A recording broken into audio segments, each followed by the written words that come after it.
ان کی سزاؤں کو ہی نہیں مانتے، اور پھر یہ تو اپنی سزائیں بھگت چکے، اور یہ تو غیر قانونی طور پر، غیر آئینی طور پر 1.25 سے 1.5 سال تک حراست میں رہے، اس کے بعد ان کو سزائیں ہوئیں، تو لہٰذا ہم تو اس سارے پروسیس کو ہی نہیں مانتے، اس عمل کو ہی نہیں مانتے، تو اس معافی پر کیا تبصرہ کریں۔ تو 9 مئی کے ملزمان آج یا کل رہا ہو جائیں گے۔ قانونی حلقوں کے مطابق وہ اپنی سزا پوری کر چکے تھے۔ ISPR کی پریس ریلیز کے مطابق انہوں نے اپیل کی اور ان کی سزائیں معاف ہوئی۔ خیر، عمران خان ملٹری کورٹس کے بارے میں بتا رہے ہیں کہ ملٹری کورٹس سے اگر فیصلے آئیں گے تو ملک کی بدنامی ہوگی، لیکن عمران خان یہ بھول گئے ہیں کہ ان کے دور حکومت میں بھی 26 سویلین، 26 بتاتے ہیں، کچھ 29 بتاتے ہیں، بہرحال عمران خان کے اپنے دور میں سویلین کا فوجی عدالتوں میں ٹرائل ہوا، انہیں سزائیں ہوئیں، اور عمران خان صاحب نے اس کا دفاع کیا۔ اور پھر جب KP خیبر پختونخوا کے جج سیٹھ وقار، یہ وہی سیٹھ وقار ہیں جنہوں نے مشرف کے بارے میں سزا دیتے ایک پیراگراف لکھا تھا کہ اگر مشرف فوت بھی ہو جائے تو اسے قبر سے گھسیٹ کر نکال کر اسے سزا دی جائے، جس پر ان پر تنقید ہوئی تھی۔ وہ اسی سیٹھ وقار نے جب فوجی عدالتوں سے سزا یافتہ ملزمان کی ضمانتیں لیں اور کئی کو رہا کیا، تو عمران خان حکومت اس سیٹھ وقار کے خلاف سپریم کورٹ میں گئی تھی۔ مطلب نہ صرف عمران خان کے دور میں فوجی عدالتوں میں سویلین کا ٹرائل ہوا، بلکہ جب پشاور ہائی کورٹ نے ان ملزمان جن کا فوجی عدالتوں میں ٹرائل ہوا اور سزا ہوئی، ان کی سزائیں ختم کی، تو عمران خان حکومت اس کے خلاف سپریم کورٹ گئی اپیل لے کر کہ ان کی سزائیں دوبارہ بحال کی جائیں جن سویلین کو فوجی عدالتوں نے سزائیں دی ہیں۔ عمران خان کہہ رہے ہیں کہ جس ملک میں قانون کی حکمرانی نہ ہو وہاں کوئی سرمایہ کاری کرنے کو تیار نہیں ہوتا، اس میں کوئی شک نہیں ہے۔ آپ لاکھ کوششیں کر لیں، جب تک سیاسی عدم استحکام ختم نہیں ہوگا، جب تک قانون کی حکمرانی نہیں ہوگی، کوئی پاگل ہی باہر کا سرمایہ کار ہوگا جو آ کر سرمایہ کاری کرے گا۔ عمران خان کہہ رہے ہیں پاکستان میں اب بھی گروتھ ریٹ 0 ہے، جبکہ معاشی ترقی نہیں ہوگی تو نہ صرف ہم قرضوں سے نکل پائیں گے اور نہ ہی بے روزگاری کا خاتمہ ہوگا۔ بالکل ٹھیک کہہ رہے ہیں۔ ابھی ورلڈ بینک کی رپورٹ آپ کے ساتھ میں ڈسکس کر چکا ہوں کہ ورلڈ بینک کہہ رہا ہے کہ 2024 میں بھی جو غربت ہے وہ 7% مزید زیادہ ہوئی ہے، اور 1.30 کروڑ پاکستانی مزید غریب ہوئے ہیں۔ عمران خان کہہ رہے ہیں کہ پاکستان کے فیصلے پاکستان میں ہی ہوں گے تو اس سے متعلق میرا موقف واضح ہے، لیکن جب بنیادی انسانی حقوق کا معاملہ ہوتا ہے تو پوری دنیا سے آوازیں اٹھنا فطری عمل ہے۔ اقوام متحدہ جیسے ادارے اس لیے ہیں، دنیا کے تمام ذی شعور انسان بنیادی حقوق کی پامالی کے خلاف آواز اٹھاتے ہیں۔ ارسطو نے بھی یہی کہا تھا، ہر شہری کا فرض ہے کہ انسانی حقوق کی پامالی ہو تو آواز اٹھائے۔ 2 قسم کے لوگ انسانی حقوق کی پامالیوں پر آواز بلند نہیں کرتے، ایک خود غرض اور دوسرا بزدل۔ عمران خان کہہ رہے ہیں کہ ٹرمپ سے بس یہی توقع ہے کہ وہ نیوٹرل رہیں، کیونکہ بائیڈن نے پچھلی اسٹیبلشمنٹ کے اکسانے پر ہماری حکومت کو عدم اعتماد کے ذریعے ہٹا کر واضح مداخلت کی تھی جو ساری دنیا جانتی ہے۔ عمران خان ٹرمپ کے حوالے سے کئی بار بات کر چکے ہیں اور ہر بات کہہ چکے ہیں کہ مجھے خوشی ہے کہ صدر ٹرمپ صدر منتخب ہوئے ہیں، اور میری ان سے ملاقاتیں رہی ہیں، اچھی ملاقاتیں رہی ہیں، لیکن میں نے پاکستانی عدالتوں سے ہی رہا ہونا ہے۔ میں کبھی نہیں چاہوں گا کہ ٹرمپ کے ذریعے رہا ہوں یا کوئی ڈیل کروں۔ عمران خان کہہ رہے ہیں کہ ہماری مذاکراتی کمیٹی حکومت کے ساتھ مذاکرات کر رہی ہے، ہمارے مطالبات جائز ہیں۔ 26 نومبر اور 9 مئی پر جوڈیشل کمیشن کا قیام، سیاسی قیدیوں کی رہائی۔ عمران خان نے DGISPR کی 9 مئی کی پریس کانفرنس پر بھی گفتگو کی، کہا کہ ان کا موقف 9 مئی پر ٹھیک نہیں، سیدھا اصول یہی ہے کہ جس نے CCTV فوٹیج چرائی اس نے ہی 9 مئی کروایا۔ خیر، یہ عمران خان کا موقف ہے، اسی موقف کی وجہ سے حالات خراب ہیں۔ بہت سارے پاکستان تحریک انصاف کے لوگ 9 مئی والے دن فوٹیجز میں نظر آتے ہیں، ان کی آڈیو ویڈیوز موجود ہیں جو کہتے ہیں کہ فلاں جگہ پہنچ جاؤ، فلاں جگہ حملہ کرو۔ اب اسے بالکل ہی اس کو نظر انداز کرنا یا اس کا الٹا ہی دوسرے پہ ڈال دینا یہ بھی ٹھیک نہیں ہے، اور یہ بھی ٹھیک نہیں ہے کہ پوری پاکستان تحریک انصاف کو 9 مئی کی سزا دینا یہ بھی ٹھیک نہیں ہے۔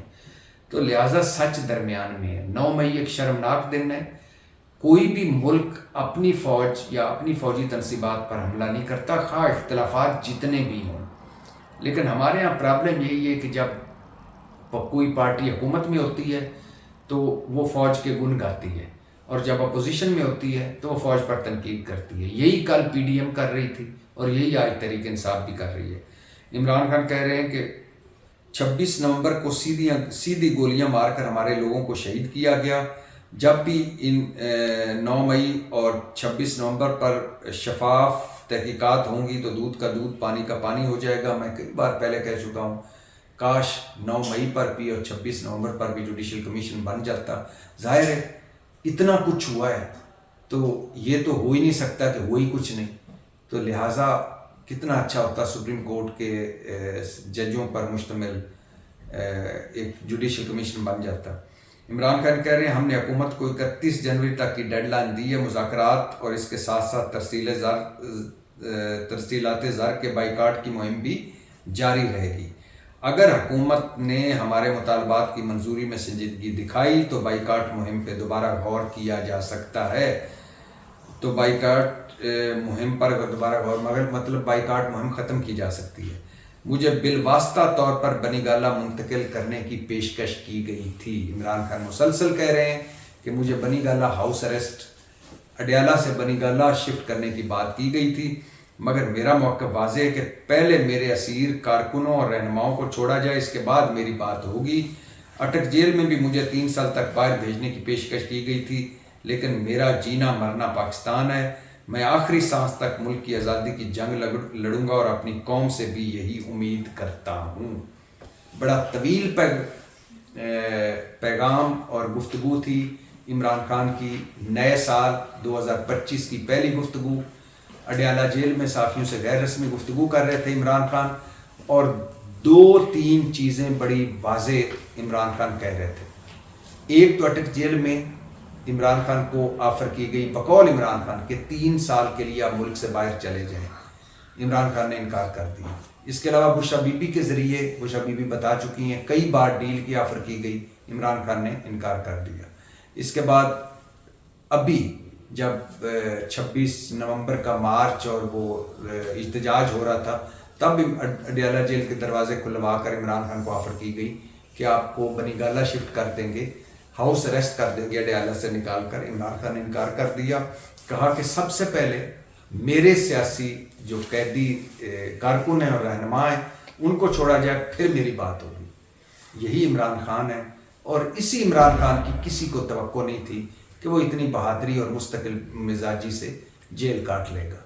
اور ایک اور بڑی اہم بات کی عمران خان نے کہ سوموار کو 6 جنوری کو القادر ٹرسٹ کیس میں وہ کہہ رہے ہیں کہ مجھے خدشہ ہے کہ مجھے سزا سنائی جائے گی، کیونکہ پہلے بھی 4 کیسوں میں مجھے اسی طرح کی سزائیں سنائی گئیں، اور ایک اور سزا میری منتظر ہے، اور ایسا ہی لگ رہا ہے۔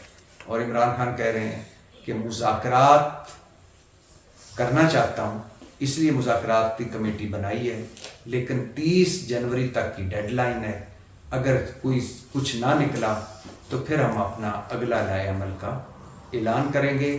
لیکن سول نافرمانی کی تحریک، جس میں وہ اوورسیز پاکستانیوں کو کہہ رہے ہیں کہ آپ ڈالر اور پاؤنڈز اور یورو پاکستان نہ بھجوائیں، یہ جاری رہے گی۔ اگر حکومت نے سنجیدگی دکھائی تو یہ سول نافرمانی کی تحریک بھی میں واپس لے سکتا ہوں۔ بڑی طویل گفتگو کی عمران خان نے، نئے سال کی پہلی طویل گفتگو، اور بڑی اہم گفتگو کی، اور کہا کہ عدالتی نظام تباہ ہو چکا ہے، اور تباہ شدہ عدالتی نظام قاضی فائز عیسیٰ کی باقیات کے حوالے ہے۔ پاکستان زندہ باد۔